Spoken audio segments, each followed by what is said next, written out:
여러분, 최근에 일어나는 일련의 사태들 우리가 뉴스로 접합니다만 사건들을 보면서 마음이 참 착잡합니다. 어떻게 남편이, 아버지가 아내를, 자식을 그렇게 무참히 죽일 수가 있을까? 돈 때문에. 어떻게 집 나간 아내 찾아내라고 전 남편 찾아가서 그렇게 잔인하게 살해할 수가 있는가? 그리고 그 자식들 보는 앞에서 추잡한 짓을 하고 그 딸을 또 죽이고 하는 이런 걸 보면서 좀 이해가 잘 안 될 때가 있죠. 여러분, 인간이 왜 이런가 하는 생각이 좀 드시죠. 그뿐만이 아니고 이웃에 언니, 동생 하며 친하게 지내던 사람이 빚 독촉한다고 그건 한 몇천만 원 되나요? 1, 2천만 원 됐나요? 그거 안 갚겠다고 수면제를 먹여서 잠을 지어놓고 불을 질러서 일가족을 몽땅 죽이는, 어제 뉴스에 보니까 또 휴가 나온 두 병사가 하나는 자살하고 하나는 어머니를 살해하고 도망을 가서 지금 수배 중에 있고, 이런 사건들을 계속 우리가 접하면서 언론도 좀 이제 좀 안 하겠다 그런 생각이 들어요. 앞으로 이런 걸 방영을 안 하겠다. 너무 지금 세상적으로 자꾸 불편한 이야기들이 너무 많이 방영이 되기 때문에 불편하지 않을까 하는 생각이 듭니다. 그래서 많은 전문가들이 TV에 나와서 이런 현상을 진단한다고 하면서 무슨 인면수심, 인간의 탈을 썼지만 짐승 같은 그런 존재, 그 다음에 또 사이코패스, 그 다음에 사이코패스가 아니고 소시오패스라는 말도 또 나오고, 그러다가 안 되니까 서학설까지도 이렇게 나오게 되는 것 같습니다. 근데 여러분, 저 역사 철학자죠. 페르냉 브로델이라는 사람이 이런 이야기를 했습니다. 무슨 사건이 하나 발생하면은 그것만 보면 절대 안 된다. 그 밑에 뿌리를 봐야 되는데, 그게 뭐냐면은 국면이랍니다. 국면이 있다. 이런 사건이 나올 수밖에 없는 어떤 국면이 있고, 그 근본 뿌리를 파고 들어가 보면은 구조라는 문제가 나온다. 구조. 근데 그 구조는 심지어 환경적인 자연 환경까지도 이제 포함을 다 시킵니다. 우리 한국에 있는 사람과 그 다음에 저 필리핀에 있는 사람은 사고방식이 서로 다르잖아요. 제가 필리핀에 있을 때 열심히 뛰어다니면 할머니 한 분이 늘 눈이 후끈해가지고 쳐다봅니다. 저한테 묻습니다. 무슨 일이 있냐고, 왜 뛰냐고, 운동한다 그러면 운동을 왜 그렇게 하냐고. 이해가 잘 안 되는 거죠. 왜냐하면 우리가 서로 기후가 다르기 때문에 의식 구조가 다르고 생활 양식이 다릅니다. 그까지 또 들여다봐야 된다. 그래서 이 구조가 풀인데 구조는 천천히 변하는 것이다. 그런 이야기들을 하는데, 맞습니다. 우리도 이 사건을 액면대로 그냥 겉으로 드러나는 표피적인 것만 보지 마시고 그 뿌리를 들어가 봐야 돼요. 인간이 어떤 존재인가? 어쩌다 인간이 이렇게 됐는가? 뭐가 문제인가? 어떻게 해야 되겠는가? 이런 걸 찾기 위해서는 그 현상을 보지 마시고 그 뿌리까지 깊이 들어가 보셔야 됩니다. 성경에는 인간의 근본에 대해서 수도 없이 밝히고 있습니다. 저는 어떤 책보다도 성경은 인간에 대한 이야기로 가득하다. 인간을 알고 싶으냐? 성경을 보면 된다. 그런 생각이 듭니다. 오늘 본문도 그 중에 하나입니다. 오늘 본문을 통해서 인간의 근본이 무엇이며 인간에게 필요한 것이 무엇인지를 우리가 한번 정리하는 시간이 됐으면 좋겠습니다. 오늘 본문은 예수님과 바리새인들과의 논쟁으로 비롯됩니다. 예수님에 관한 소문이, 예수님은 주로 갈릴리 바다를 중심으로 사역을 하는데 소문이 예루살렘까지 이제 들려졌습니다. 예수님이 귀신을 내어 쫓고 병든 사람을 고치고 심지어는 죽은 사람, 야이로의 죽은 딸을 살려내기도 했다는 소문이 들려왔습니다. 그래서 많은 사람들이 그를 추종하고 있다. 큰 무리가 그를 뒤따르고 있다는 이런 보고를 접하고 이 종교 지도자들이 상당히 긴장에 빠진 것 같습니다. 사람이 모인다 그러면은 긴장하게 돼 있잖아요. 근데 그냥 사람만 모이면 다행인데 이 양반이 사람들 모아놓고 한다는 소리가 더 기가 찹니다. 무슨 말을 하냐면은 안식일이 사람을 위해 있지 사람이 안식일을 위해 있지 않다. 이 말은 이 종교 지도자들에게 아주 위험한 이야기입니다. 그 다음에 심지어 내가 죄를 부르기 위해서 왔다. 나는 죄를 사할 수 있는 권세가 있다. 신성모독에 가까운 이야기들입니다. 그래서 바짝 긴장할 수밖에 없습니다. 그래서 정치 종교 지도자들 예루살렘의 소위 실세들이 조사관을 파견합니다. 이 바리새파, 이 성경이 아주 정통하고 그 다음에 성경이 아주 전문가인 서기관들, 지금으로 치면은 신학자들 그룹을, 그리고 가장 경건하다고 하는 사람을 조사단을 만들어서 이제 갈릴리 지역으로 파송을 했습니다. 이 사람들이 와서 두 눈을 부릅뜨고 이제 파송이지만 단지 보고로 끝나는 것이 아니라 예수님의 어떤 이 활동을 제어해야 될 그런 사명을 갖고 온 사람들입니다. 그래서 두 눈을 부릅뜨고 살피는 가운데 하나 걸렸습니다. 이 제자들이 와서 식사를 하는데 손을 안 씻고 밥을 먹습니다. 그래서 바로 예수님께 이 제기를 합니다. 이제 시비를 거는 거죠. 왜 당신 제자들 손을 안 씻고 밥을 먹냐? 유대 전통에 의하면 장로들이 만들어 놓은 법에 의하면 이건 성경에 있는 이야기도 아닙니다. 구약에 이런 이야기가 없어요. 몸을 정결케 하는 법은 있습니다만 음식을 먹기 전에 반드시 손을 씻어야 된다, 그런 법이 없거든요. 그런데 장로들이죠.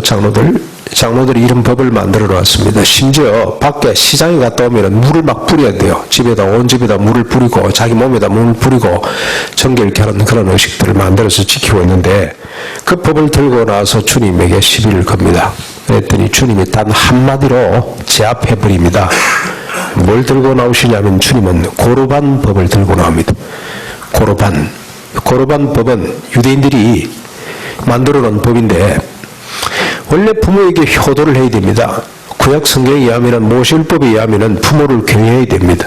존경해야 되고 부모의 필요를 채워주고 이렇게 해야 됩니다. 그런데 부모에게 드려야 될 것을 고르반하고 하나님께 드리려고 별도로 떼놨다 그러면 부모님께 안 드려도 된다는 뜻입니다. 여러분, 지금 우리가 이렇게 생각하면 됩니다. 용돈 드려야 됩니다. 용돈 드리는 것이 그게 성경입니다. 부모님께 필요를 채워드리는 거, 특별히 경제적으로 필요를 채워드리는 거, 뭐 돈 없으면 사람 무시를 못 하잖아요. 생계비뿐만이 아니고 품위 유지비까지 포함해서 자식들이 마련해 드리는 것이 그게 법입니다. 성경입니다. 그런데 11조 열심히 하고 교회 건축 헌금했기 때문에 우리 부모님께 용돈 안 드려도 된다. 그건 엉터리입니다. 엉터리. 이게 고르반 법입니다. 고르반 법. 그 법을 들고 나서 딱 주님이 말씀을 하시니, 이 고르반 법이 연세 드신 분들한테는 그 강조를 좀 해야 되겠네. 그런데 젊은 분들은 자꾸 부담을 느끼는데, 부담 느껴도 할 수 있어요. 지금 앞으로 우리가 젊은 사람 한 사람이 연세 드신 분 4사람 책임져야 되는 세상이 온다 그러는데, 고려가 되면은 세상 사람들은 다 염려를 하는데, 여러분, 예수 믿는 사람, 우리 두레교회 청년들은 절대로 그렇게 생각하면 안 됩니다. 이야, 드디어 복받을 기회가 오는구나. 내가 내 사람을 돌보다니. 그렇게 오히려 자긍심을 갖고 기뻐해야 되지. 여러분, 우리 부모 세대들은, 저희 아버님한테도 그렇습니다. 여기 우리 집사님들 그래요. 장로님들. 이 세대만 해도 한 사람이 10사람 책임졌어요. 10사람. 얼마나 큰 복입니까?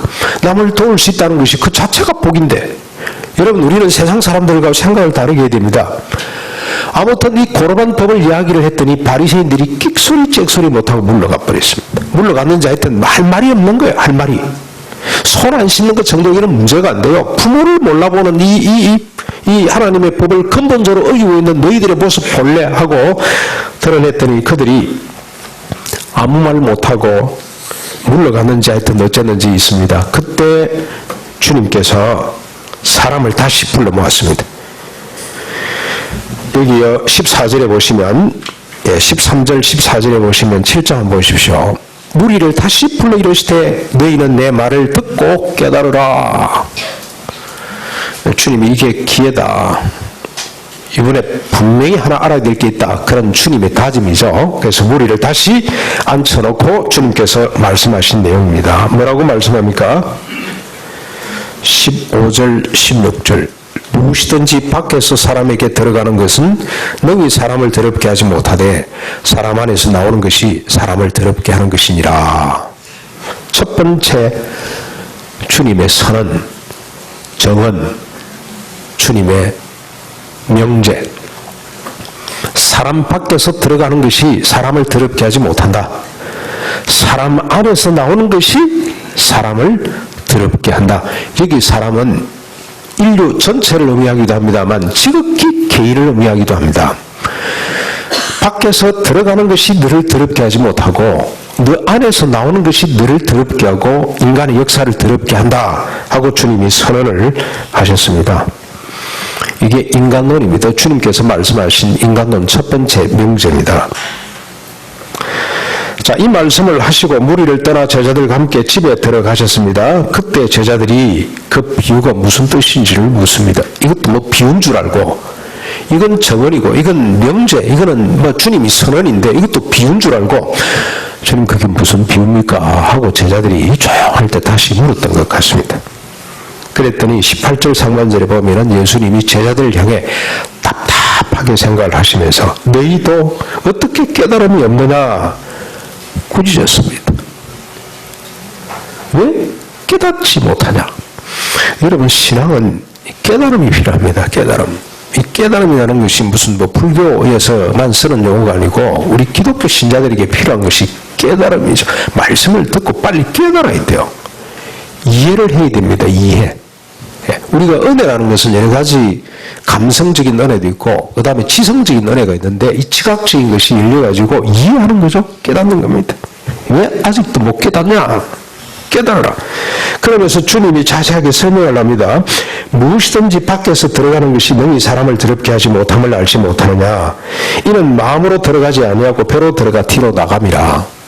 정말 참 어린아이 다루듯이 주님이 그렇게 친절하게 안에서 들어가는 것은 배에 머물다가 뒤로 나가지 않냐. 이러므로 모든 음식물은 깨끗하다 하시고 대신에 20절 사람에게서 나오는 그것이 사람을 더럽게 하느니라. 또 한번 정리를 하면은 사람 밖에서 들어가는 것, 즉 음식물과 같이 배로 들어갔다가 다시 밖으로 나오는 것은 사람을 더럽게 하지 못합니다. 대신 사람에게서 나오는 것이 사람을 더럽게 합니다. 그런데 여러분, 저 사실 배로 들어가고 폐로 들어갔다가 사람을 더럽게 하는 거 있죠. 대마초 같은 거는 그건 음식이 아닙니다. 이건 그렇죠? 그건 독입니다. 독. 그건 자체가 죄야.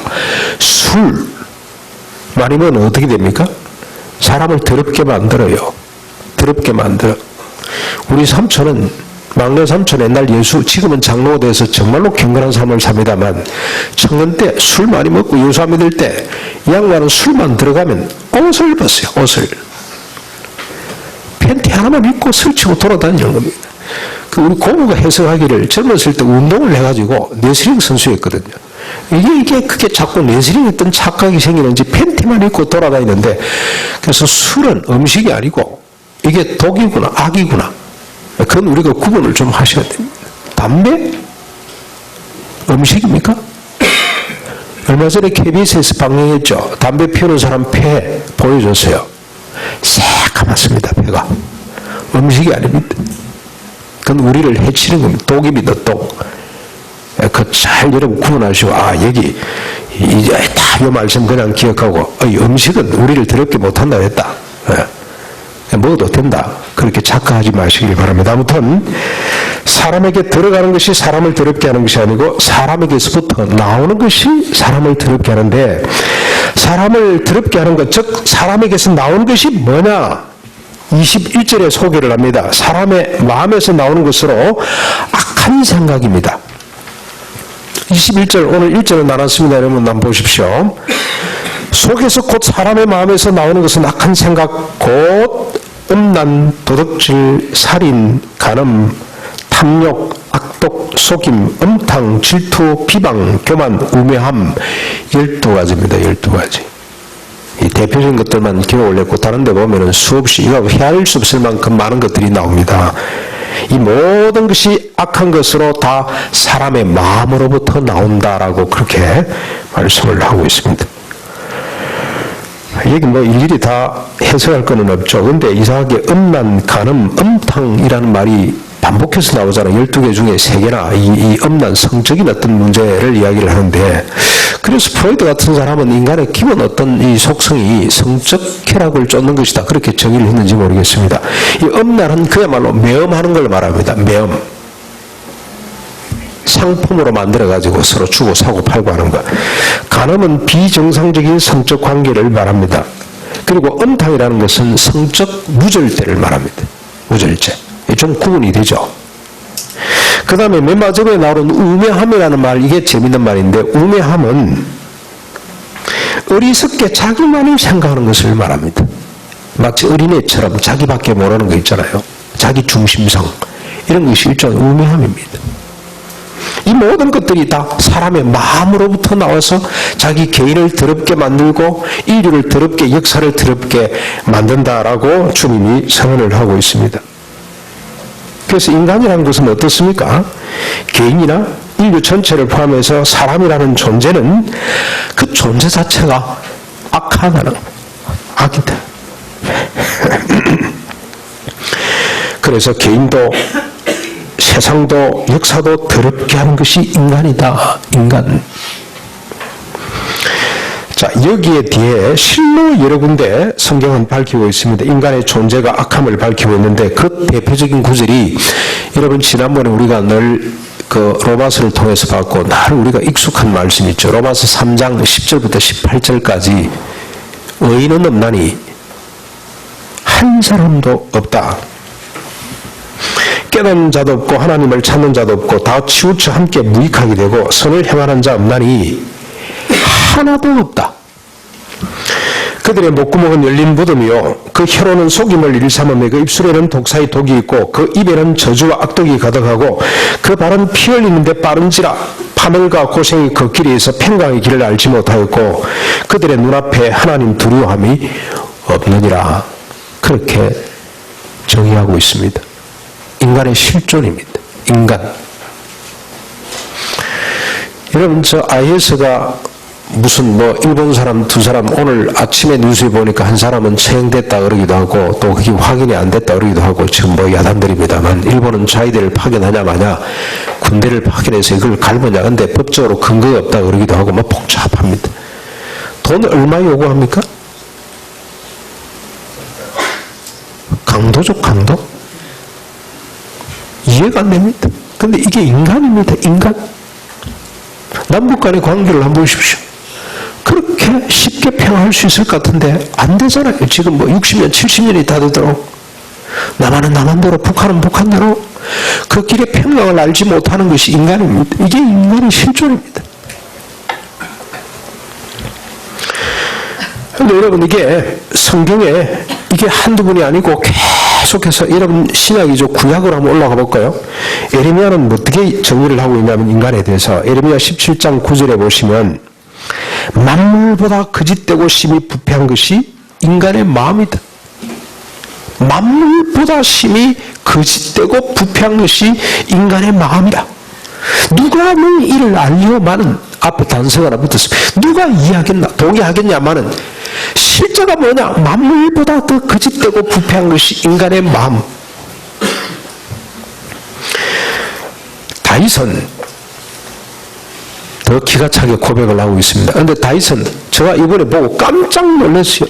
똑같은 말을 두 번 반복해서 이야기를 했는데 10편 14편 2절 3절에 보면 이런 기록이 있습니다. 여호와께서 하늘에서 사람의 자손들을 내려다보시며 지각이 있는 사람이 있는지 하나님을 찾는 사람이 있는지 살펴보셨지만 모든 이들이 곁길로 돌아섰고 다 함께 썩어 선을 행하는 사람이라고는 없으니 정말 하나도 없도다.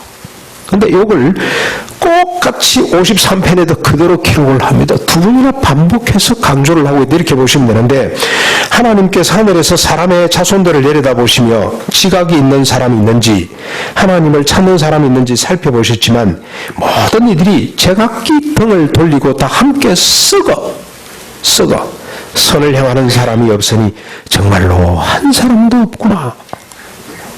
그렇게 탄식했습니다. 이걸 더 거슬러 올라가 보면 창세기 6장 5절까지 올라갑니다. 창세기 6장 5절에 뭐라고 이야기를 했습니까?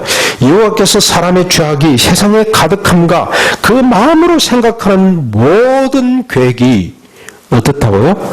항상 악할 뿐임을 보시고 한탄 하셨더라. 이게 국면입니다. 국면. 근데 그 뿌리를 거슬러 올라가 보면 어디까지 올라갑니까? 창세기 3장입니다. 어쩌다 인간이 이 모양 이 꼴이 됐습니까?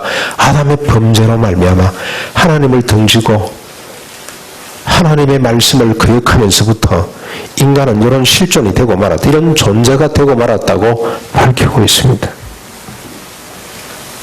그래서 인간이라는 것은 생각하는 모든 계획이 항상 악할 뿐입니다. 그러므로 사람의 마음으로부터 나오는 것은 사람을 더럽게 하는 것밖에 없습니다. 이것이 인간의 존재론적 현실이다. 여러분, 이런 이야기를 들으려고 오늘 오신 것이 아닌데 그렇죠?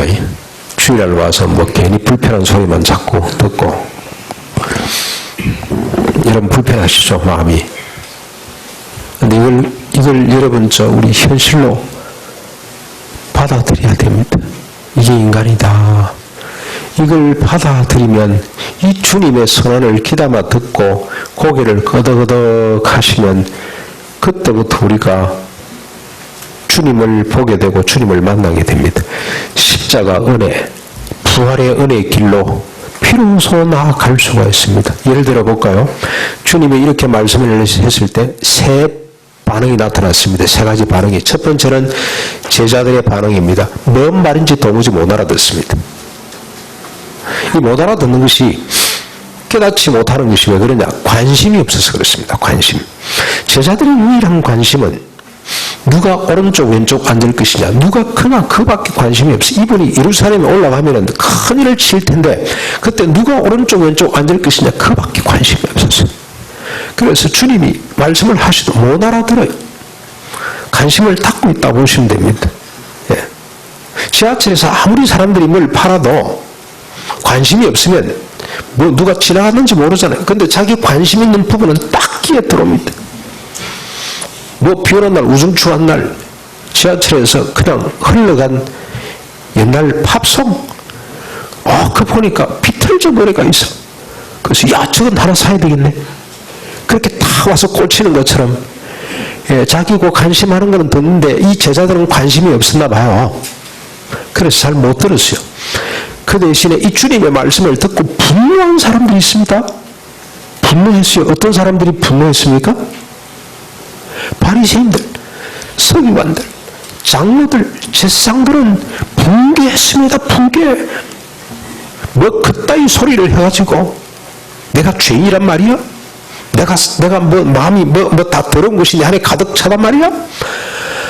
율법이 있잖아요. 율법을 보면은 이걸 깨달으라고 하나님이 주신 은혜가 율법인데 율법을 보면 다 금방 깨달을 수가 있는데 그러니까 율법을 잘못 읽었다는 겁니다.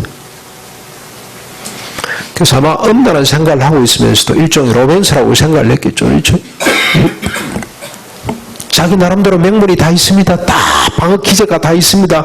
그래놓고 이런 이야기를 하는 예수를 향해 분노할 뿐만 아니라 여러분 3장 6절에 보면 이미 예수님을 죽이기로 작정을 해서 이런 인간은 죽여버려야 된다. 이건 제거해버려야 된다. 이건 불편한 인간이다. 우리 사회를 분열시키고 괜히 열등의식을 갖도록 만드는. 그래서 여러분 니체 같은 사람도 이건 약자들의 자기 핑계에 지나지 않는다. 이걸 다 없애버려라. 오늘 이 시대의 사람들은 욕망해도 괜찮아. 이걸 역사 발전의 원동력으로 생각하고 탐욕이 없으면 되냐? 이 탐욕을 오히려 더 정당한 것으로 막 부추기는 사람들은 이 예수님의 말씀을 듣고 제거해버리려고 할 겁니다. 오늘 교회에서도 이런 이야기 하는 걸 포기한 것 같아요. 안 합니다. 이런 이야기를 하면서 성도들이 안 오기 때문에 안 한다 그래요. 또한 부류의 사람들이 있습니다. 이 말을 듣고 고개를 떨구고 맞습니다. 동의하고 부끄러워하고 부들부들 떨었던 사람이 있습니다. 어떤 사람들입니까? 세리들, 창기들, 죄인들, 병든 사람들, 심지어 수르보니게 여인은 자녀의 떡을 개에게 던지는 것이 옳지 않다. 개라 그랬잖아요. 개 취급을 했잖아요. 그랬더니 수르보니게 여인은 맞습니다. 그런데 주님, 개들도 주인의 아들들의 주인의 자녀들의 상에서 떨어지는 부설기를 먹고 살지 않습니까? 저에게 그런 은혜라도 허락해 주십시오. 개치복을 당하고도 주님 맞습니다 그랬던 사람들이 있고, 특별히 여러분 저 가장 이 주님의 말씀에 동의했던 여인이 한 사람 있죠. 누굽니까? 사마리아 여인입니다. 이 여인은 잘 알았어요. 태생적으로 존재론적으로 그런 이런 존재라, 자기 속이 다 부패하고 더럽히신 인간이라는 것을 그런 누구보다도 잘 알았습니다. 자기가 거역할 수 없는 현실로 받아들였어요. 이미 우리 조상들의 피가 더럽혀졌기 때문에 나는 이런 가운데 태어났다고 그렇게 인정하고 고백한 여인. 그래서 그분이 가장 예수님을 사모하고 예수님의 은혜를 기다리고 십자가 부활을 사모하고 기다렸던 사람 중에 한 사람이었어요. 이 주님의 말씀에 동의하는 사람은 십자가 부활로 나아갈 수가 있습니다. 그래서 주님은 심지어 뭐라고 말씀을 하셨습니까? 주님께서 여러분 2장 넘어가셔서 한번 보시겠습니까? 2장 17절 같이 한 목소리 읽어보겠습니다. 시작. 예수께서 들으시고 그들에게 이르시되 건강한 자에게는 의사가 쓸데없고 병든 자에게라야 쓸데있느니라. 나는 너희를 부르러 온 것이 아니요 죄인을 부르기 위해서 왔다. 자기에게서 나오는 것은 악할 뿐임을 고백하는 사람. 그래서 주님 나는 죄인입니다. 이런 사람을 부르기 위해서 왔다. 이걸 부인하는 사람, 자기가 거룩하고 깨끗하고 건강하다고 하는 사람에게는 내가 필요 없다. 주님이 직접 그렇게 말씀을 하셨습니다.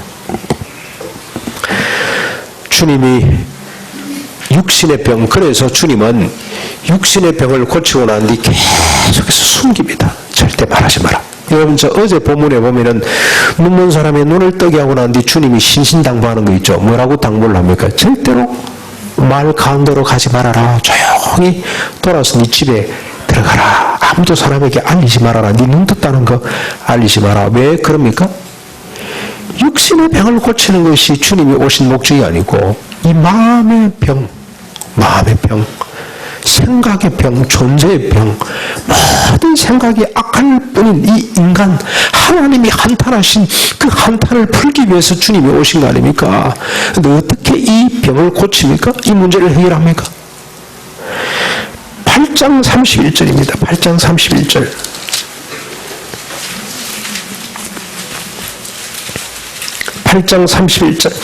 인자가 많은 고난을 받고 장로들과 대제사장들과 서기관들에게 버림받아 죽임을 당하고 사흘 만에 살아나야 할 것을 비로소 그들에게 가르치시되, 주님이 이 말을 하고 싶어서 지금까지 표적과 기사를 행했다고 보시면 됩니다. 바다의 풍랑을 잔잔케 하신 이유도 이 말씀 하고 싶어서, 그게 목적이 아니에요. 500여의 기적을 일으킨 것도 이 말씀 하고 싶어서, 내가 십자가에 달려 죽고 3일 만에 부활하게 될 것이다. 그래서 너희들로 하여금 새로운 피조물을 되도록 할 것이다. 본질상 네 자신을 사랑할 수밖에 없었던 인간을 이제는 네 자신을 부인하는 인간으로 내가 바꿔주기 위해서 왔다. 본질상 악을 행할 수밖에 없었던 너희를 이제는 근본적으로 바꾸어서 선을 행하는 사람으로 내가 치료하기 위해서 이 땅에 왔다. 그래서 주님은 육신의 질병을 고친 사건을 그렇게 주님은 차단하셨습니다. 바울은 이걸 어떻게 설명을 하냐? 로마서 3장 21절에 이제는 율법 외에 하나님의 한 의가 나타났으니 율법과 선지자들에게 증거를 받은 것이라. 그러면서 골로새서 2장 11절 12절에 이렇게 설명을 합니다. 또 그 안에서 너희가 손으로 하지 아니한 할례를 받았으니 곧 육신의 몸을 벗는 것이요 그리스도의 할례니라. 너희가 세례로 그리스도와 함께 장사되고 또 죽은 자들 가운데서 그를 일으키신 하나님의 역사를 믿음으로 말미암아 그 안에서 함께 일으키심을 받느니라. 주님의 십자가로 함께 죽고 주님의 부활로 함께 새롭게 일으킴을 받느니라. 그래서 마음의 죄악을 쫓는 인간이 아니고 이제는 마음 안에서부터 선을 내놓을 수 있는 이런 인간으로 다시 회복되고 구원받고 새롭게 된다고 주님이 말씀을 바울을 통해서 이렇게 정의를 했습니다. 십자가 부활입니다. 우리의 모든 죄를 용서해 주시고 새롭게 하십니다. 생명과 경건에 속한 모든 것을 우리에게 공급해 주셔서 신의 성품에 참여한 자가 되고 그리스도의 장성한 분량에까지 이르도록 성령님까지 부어 주셨습니다. 사랑하는 둘의 교회 성도 여러분, 둘의 가족 여러분, 오늘 주님의 이 말씀에 여러분은 어떻게 반응하십니까? 사람 안으로 들어가는 것이 사람을 더럽게 하는 것이 아니고 사람 안에서 나오는 것이 사람을 더럽게 한다는 이 말씀. 다시 말하면 모든 인간은 죄인이다. 썩으면 더러졌다. 그래서 생각하는 것이 음란과 살인과 간음과 음탕과 시기와 질투와 도덕질과 탐욕과 우매함과 이런 것밖에 나올 것이 없다는 이 말씀에 어떻게 반응하시겠습니까? 저는 감사하게도 어떤 성도님 한 분이 아들이 이번에 수련회 가서 은혜를 받고 와서는 엄마 내가 죄인이야. 그랬더니 이 애가 너무 마음에 무슨 상처받은 일이 많은가 보다. 인생이 괴로운가 보다. 이러고 있는데 그런 반응을 보이니까 이 아들이 답답해서 엄마 나는 죄인인데 엄마는 나보다 죄가 더 많은 것 같아. 그러더라고요. 기가 찰 거 아닙니까? 그래서 엄마가 할 말이 없어가지고 이따가 뭐라고 대꾸를 했냐면은 그래 이놈아 인생이란 삶이 죄악이다. 삶 자체가 죄악인데 네 죄 많고 내 죄 많고 따질 이유가 뭐 있냐. 그랬다 그래요. 그래서 잘했다 그랬습니다. 잘했다. 근데 삶이 죄악이 아니고 인생이란 존재 자체가 죄악입니다. 존재 자체가 죄악입니다. 근데 우리 걱정할 것도 없습니다. 예수 그리스도로 말미암아 우리가 새로운 존재가 되는 겁니다. 이게 구원입니다. 근데 이걸 알고 나면 더 문제가 돼요. 왜냐하면 내가 새로운 피조물이 되고 새로운 존재가 됐다 그러면서도 여전히 내 안에 옛날 모습이 그대로 남은 것처럼 보입니다. 이때 우리는 당하지 말아야 됩니다. 의심하지 말아야 돼요. 흔들리지 말아야 됩니다. 사탄은 이때 찾아와서 계속 우리에게 참소합니다. 니 그래도 구원받은 거 맞냐? 아니야. 인간은 여전히 죄 가운데 있어. 사탄은 아예 죄 문제를 언급 안 하는 시대로 만들어 갑니다만 여러분 둘의 교회 성도들에게는 지금 사탄이 와서 자꾸 깐죽거립니다. 니 그래도 구원받은 거 맞냐? 절대로 여러분 흔들리지 마십시오. 걱정하지 마십시오. 이를 알고 주님은 바울을 통해서 이렇게 우리에게 권면하고 있습니다. 골로새 3장 1절부터 17절까지 말씀인데 중요한 부분만 제가 잘 뽑아서 이렇게 읽어드릴 테니까 한번 잘 들어보십시오. 그러므로 너희가 그리스도와 함께 다시 살리심을 받았으면 위의 것을 찾으라. 위의 것을 생각하고 땅의 것을 생각하지 말아라. 이는 너희가 죽었고 너희 생명이 그리스도와 함께 하나님 안에 감추어졌습니다. 여러분 이 사실을 절대 놓으면 안 됩니다. 나는 이미 죽었고 내 옛날 생명은 이미 감추어졌다. 그렇기 때문에 위의 것을 찾고 땅의 것을 생각하지 말아야 됩니다. 그러므로 땅에 있는 지체를 죽이라. 생각하지 않을 뿐만 아니라 이런 생각이 들 때마다 자꾸 죽여야 됩니다. 뭐냐면은 곧 음란과 부정과 사욕과 악한 정욕과 탐심이니 탐심은 우상 숭배니라. 탐심이 뭔지 아시죠? 필요 이상의 것을 자꾸 가지려고 하는 것이 탐심이란 말이죠. 이런 생각이 들 때마다 자꾸 죽여야 돼요. 어제 결혼식 갔습니다. 우리 장모님이 저 뒤에 앉아 계시다가 추리하시는 분이 여러분 돈 있는 사람, 출세한 사람, 성공한 사람하고 자주 교제를 하십시오. 그런데 장로님 뒤에서 거꾸로 말씀을 하시네. 세상은 그렇습니다. 그걸 자꾸 강조합니다. 이게 왜 그러냐? 근본 우리가 악하기 때문에 그렇습니다. 탐심이라는 것이 있기 때문에 계속 고지론입니다. 고지론. 그럼 오늘 성경은 그걸 벗어버리라. 그런 생각을 벗어버리라. 필요 이상의 것이 있으면 내 것이 아니라고 생각을 해라. 자, 그러면서 뭐라고 얘기를 하냐? 너희가 전에는 그 가운데 살 때에는 그 가운데 생하였으나 이제는 너희가 이 모든 것을 벗어버리라. 곧 분함과 노여움과 악의와 비방과 너희 입에 부끄러운 말이니라. 너희가 서로 거짓말을 하지 말라. 옛사람과 그의 행위를 벗어버리고 새사람을 입었으니 이는 자기를 창조하신 이의 형상을 따라 지식에까지 새롭게 하심을 입은 자니라. 우리가 언제 이렇게 입었습니까? 우리를 창조하신 하나님의 지식에까지 우리가 새롭게 됨을 입었다고 했는데 언제 어떻게? 예수 그리스도 십자가 부활을 믿으면서 십자가 부활로 말미암아 우리 주님의 형상을 따라 지식에까지 새롭게 하심을 입게 됐습니다. 생명과 경건에 속한 모든 것을 우리가 받았습니다. 그렇죠? 그러므로 너희는 하나님의 택하사 거룩하자고 사랑받는 자처럼 긍휼과 자비와 겸손과 온유와 오래 참음을 옷 입고 누가 누구에게 불만이 있거든 서로 용납하여 피차 용서하되 주께서 너희를 용서한 것 같이 너희도 그리하고 이 모든 것 위에 사랑을 달아 이는 온전하게 매는 띠니라. 그리스도의 평강이 너희 마음을 주장하게 하라. 너희는 평강을 위하여 한 몸으로 부르심을 받았나니 너희는 또한 감사하는 자가 되라. 그리스도의 말씀이 너희 속에 풍성히 가하여 모든 지혜로 피차 가르침에 권면하고 시와 찬송과 신령한 노래를 부르며 감사하는 마음으로 하나님을 찬양하고 또 무엇이든지 말이나 이래나 다 주의 예수의 이름으로 하고 그를 힘입어 하나님께 감사하라. 비결은 믿음을 갖고 벗고 입는 겁니다. 옛사람 모습, 우리 마음의 악한 생각들 자꾸 벗어버리면 됩니다. 아, 이건 내 거 아니야. 이건 빨리 벗어야 되겠네. 우리가 때 묻은 냄새나는 옷을 벗어서 그냥 세탁기에 내팽개치는 것처럼, 그래서 여러분 앞으로 옷을 벗어 던질 때 그냥 하지 마시고 좀 이게 퍼포먼스라고 생각을 하고 좀 극적으로 하십시오. 딱 후다닥 벗어가지고 하고 그냥 집어 던지고 대신에 날마다 새 옷을 입어야 됩니다. 신령한 옷으로 땅의 것이 아니라 하늘의 것으로 날마다 입는 이런 믿음의 삶이 비결입니다. 땅의 것을 벗고 위의 것을 입으면 됩니다. 옛 사람을 벗고 새 사람을 입으면 됩니다. 그런데 여러분 하나 아셔야 될 것은 이건 혼자서 잘 안 됩니다. 혼자 있으면 자신이 얼마나 더러운지 잘 보이지 않습니다. 뒤에 뭐가 묻어도 잘 안 보입니다. 적어도 두세 사람 있을 때 보입니다. 혼자서는 자기 발견이 잘 안 됩니다.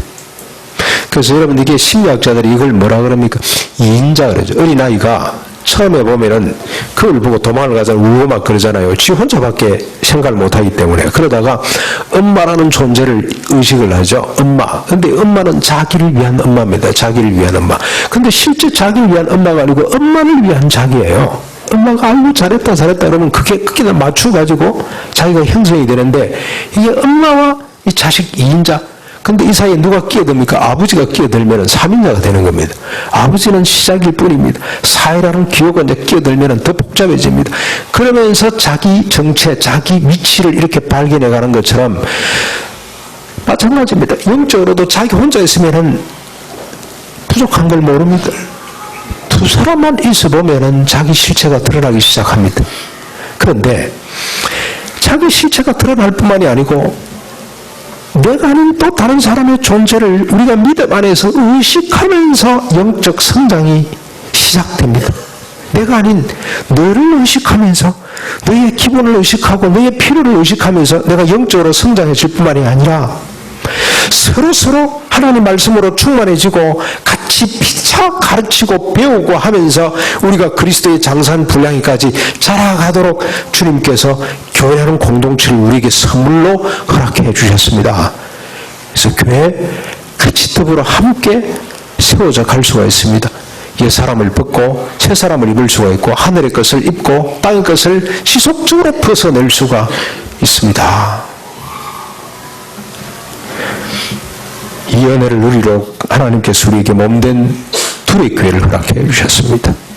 이 교회를 통해서 날마다 땅의 것을 옛 사람을 벗어버리고 날마다 하늘의 것 새 사람을 단정히 입는 축복과 도전, 이런 격려와 위로, 이런 깨우침 서로 주고받아 오늘 병든 세상에 우리가 희망이 되고 이 병든 세상을 치료해 가는 주님이 계실 때 귀신들이 떠나고 병자들이 일어나 자기 침상을 들고 집으로 돌아가는 것처럼 이 교회를 통해서 그런 역사가 이 땅에 펼쳐져 갈 수 있기를 주님의 이름으로 축원합니다. 우리 같이 말씀을 생각하면서 찬송 한 장 하겠습니다. 420